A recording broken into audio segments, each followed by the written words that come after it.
It was a sunny afternoon in Los Angeles, the kind of day where fame and fantasy blur together on the Hollywood Walk of Fame. Tourists buzzed with excitement, phones raised, hoping to catch a glimpse of a star.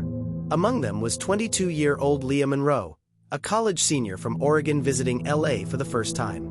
Bright-eyed and full of dreams, she had always been fascinated with celebrity culture and hoped to work in the entertainment industry after graduation.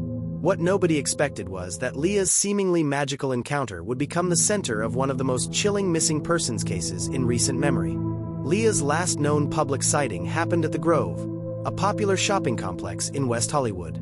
Security cameras confirmed she had been there around 3 p.m., browsing stores and taking photos.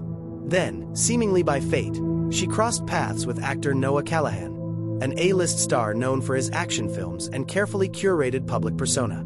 A fan-captured video showed Leah spotting him, hesitating for a second, then approaching him for a photo. Callahan smiled politely and posed with her for a selfie.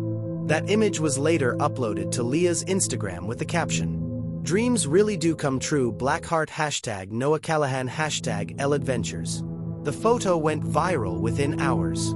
It was shared thousands of times, even gaining reposts from celebrity gossip pages and fan accounts. It should have been the highlight of Leah's trip. But less than 4 hours later, Leah vanished.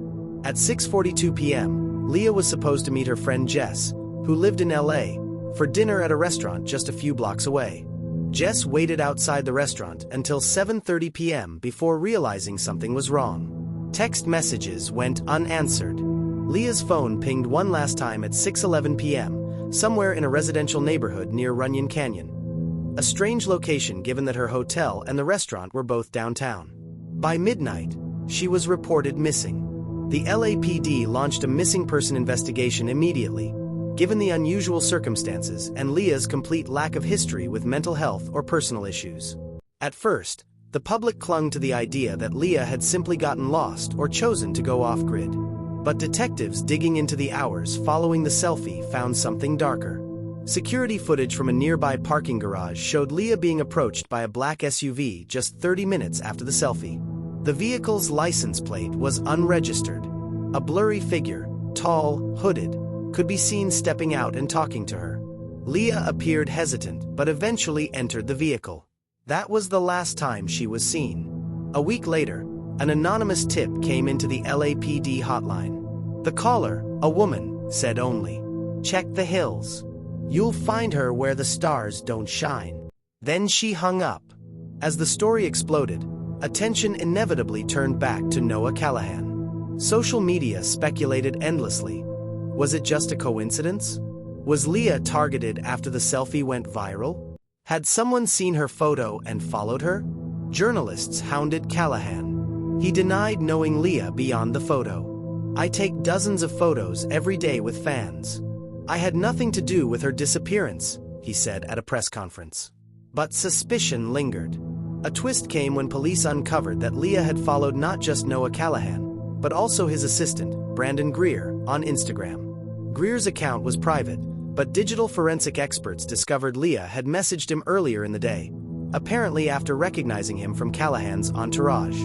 The message read, "Hey, just wanted to say you seem really cool. Hope I'm not overstepping." Brandon never responded. Or so he claimed. 10 days after Leah vanished, hikers in the outskirts of Griffith Park found a torn piece of paper tucked into a crevice near an old trail marker.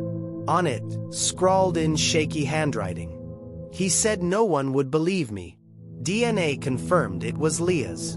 Search teams swarmed the area, and the next day, they found her phone, badly damaged, but recoverable.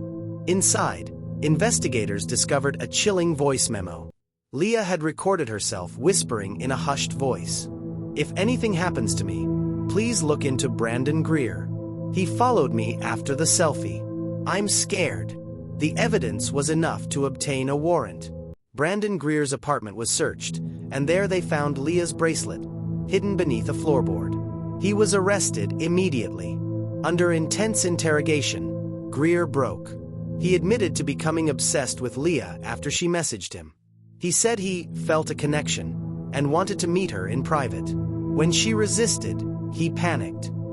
He had lured her into the SUV, taken her to a secluded property in the hills he'd rented under a false name, and kept her there for over 24 hours before abandoning her. He claimed she had run away, but police found evidence suggesting otherwise: zip ties, duct tape, and a stained mattress. In a final tragic twist, Leah's body was recovered 2 days later, buried in a shallow grave not far from where the hikers found her note. The public was outraged. Petitions called for harsher background checks for celebrity staff and closer monitoring of online interactions between fans and public figures. Noah Callahan issued a heartfelt public statement. "Leah Monroe was a bright light, and I deeply regret that her encounter with me played any part in this tragedy. My thoughts are with her family. I am devastated." The trial was swift. Brandon Greer was convicted of kidnapping and second-degree murder. He is serving life without parole. Leah's family launched the Leah Monroe Foundation, dedicated to internet safety and the protection of young women in vulnerable situations.